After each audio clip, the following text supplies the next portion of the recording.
Depuis le 28 décembre, il y a exactement 2 semaines, nous sommes nombreux à avoir un vague à l'âme, un fond de tristesse quand nous pensons au fait que Brigitte Bardot est partie définitivement.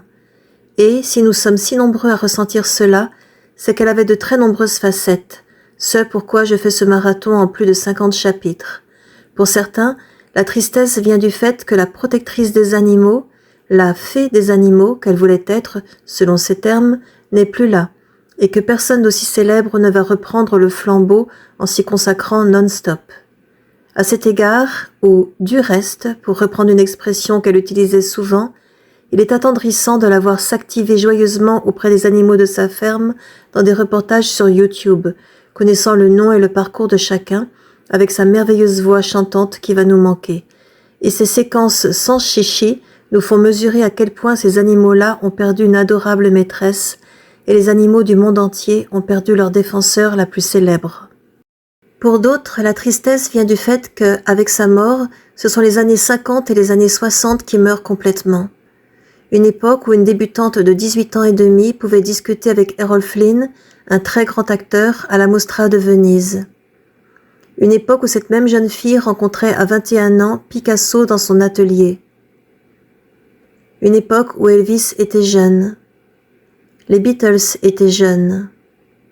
Marilyn était heureuse et amoureuse.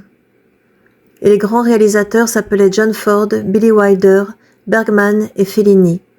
Bref, une époque que l'on peut s'autoriser à préférer à la nôtre.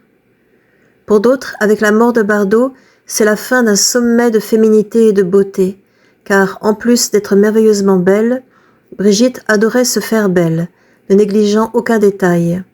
Et cette notion de sortir de chez soi en s'étant préparée avec soin, s'est quelque peu perdue en route au fil des décennies. Par exemple, quand Brigitte prenait l'avion, c'était dans un chic absolu. Regardez ce manteau léopard cintré, ce béret parfait, ces bottes hautes parfaites. Rien à voir avec les vedettes d'aujourd'hui qui voyagent en tenue confortable. Pour d'autres encore, la mort de Bardot, c'est la mort d'un destin unique, pareil à nul autre. Nous parlons là de la seule femme au monde dont on sait qu'elle a fortement attiré les icônes absolues que sont John Lennon, Paul McCartney, Bob Dylan et Elvis. Nous parlons là de la seule personne qui a connu ce qu'ont connu les Beatles et Elvis, cette célébrité mondiale, électrique et délirante. Les Beatles ont dit que leur chance par rapport à Elvis avait été d'être à 4 pour supporter le poids de cette médiatisation. Donc il faut rendre hommage à Brigitte sur ce point également. Elle aussi, comme Elvis, a dû avoir beaucoup de force de caractère pour vivre seule cette adulation au quotidien. Bref, si j'énumère tout cela, c'est pour expliquer qu'elle a été une personne hors du commun qui a complètement chamboulé l'image de la femme française. On la voit ici retirant un corset, mais c'est un corset symbolique dont elle a aidé les femmes à se débarrasser.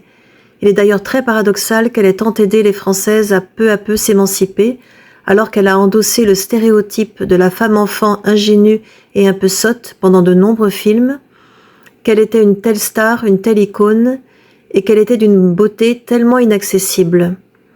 Quand on voit cette photo, sa beauté est foudroyante et incroyablement intemporelle.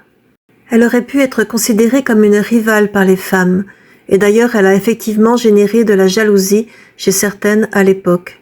Et l'on peut voir sur cette photo à quel point, à côté d'elle, les autres jeunes femmes paraissaient juste mignonnettes, et elle, spectaculaire et sûre d'elle. Mais plus que de la jalousie, c'est de l'admiration et une émulation qu'elle a fait naître chez ses contemporaines en France.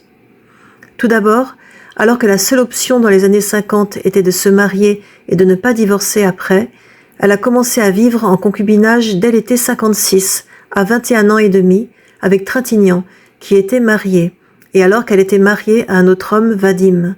On imagine le choc pour l'opinion publique. Puis elle a enchaîné des relations amoureuses hors mariage toute sa vie. En cela, elle a clairement amorcé la libération de la femme en France. Elle a fait quelque chose de novateur et d'inimaginable jusqu'alors, en se mariant en secondes noces, les cheveux non attachés et dans une simple robe de coton. Le contraste avec son premier mariage 6 ans et demi plus tôt est flagrant. Elle a montré aux femmes que l'on n'était pas condamné à rester la même toute une vie. On pouvait passer de ça à ça.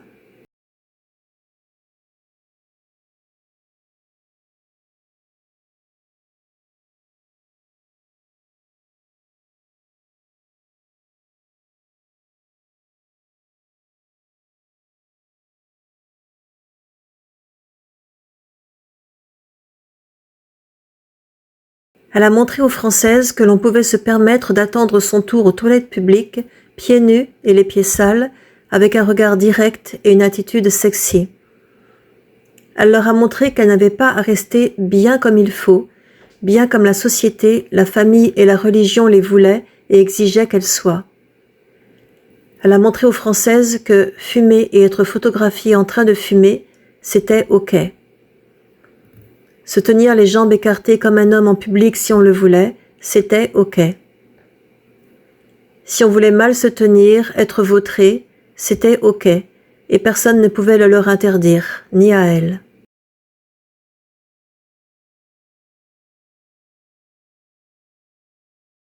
Si l'on voulait être sans soutien-gorge sous son t-shirt, c'était OK. Elle a donné aux Françaises un idéal de décontraction glamour, loin des actrices sages et lisses sur les photos. Elle leur a aussi donné un idéal de grâce séductrice et atypique à chercher à imiter, comme ici où elle fait coexister la provocation d'un décolleté très bas et d'un maquillage très noir aux yeux, avec un collier fin très sobre et un chignon très gracieux. En mettant en scène son couple avec Gunther Sachs de façon sexy et spectaculaire, elle a donné envie aux Françaises de rêver à leur propre couple. Elle leur a montré que l'on pouvait s'habiller comme un homme au lieu de chercher à plaire à son mari avec une tenue strictement féminine, ce qui a été un sacré pied de nez en particulier pendant son mariage avec Gunther Sachs, car il était un playboy notoire et elle a pris le contre-pied de façon amusante et insolente en se montrant très souvent avec lui dans une tenue masculine. Elle a montré aux Françaises que l'on pouvait avoir du caractère et l'afficher, sans chercher à être une épouse parfaite, une femme soumise.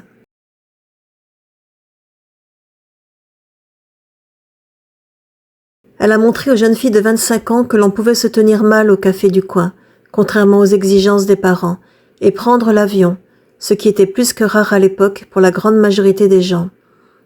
Elle a montré aux Françaises que, à 38 ans et demi seulement, on pouvait quitter un travail basé sur les paillettes et les apparences pour se consacrer aux animaux, vulnérables par essence, et dont l'amour envers l'être humain ne tient pas compte de la célébrité de celui-ci, ce qu'elle recherchait. Elle a montré que l'on pouvait ne pas vouloir d'enfant, ne pas l'élever s'il venait au monde, et le confier aux membres de la famille qui sauraient s'en occuper et le rendre heureux. Je pense aussi qu'elle a dû influencer les Françaises par le fait qu'elle alternait bonheur et tristesse de façon notoire. Les Françaises ont donc aussi appris d'elle sur ce point. Même la star par excellence pouvait être malheureuse, tout comme elle, femme anonyme. Oui, elle était une star, mais une star très franche et sincère dans ses déclarations, sans calcul, et une star sympathique, capable de faire rire la statue du commandeur du cinéma français qu'était Jean Gabin, de 30 ans plus âgé qu'elle. Par la suite, en vieillissant à son rythme et naturellement, sans chirurgie mais en restant toujours coquette, elle a certainement aussi influencé les Françaises.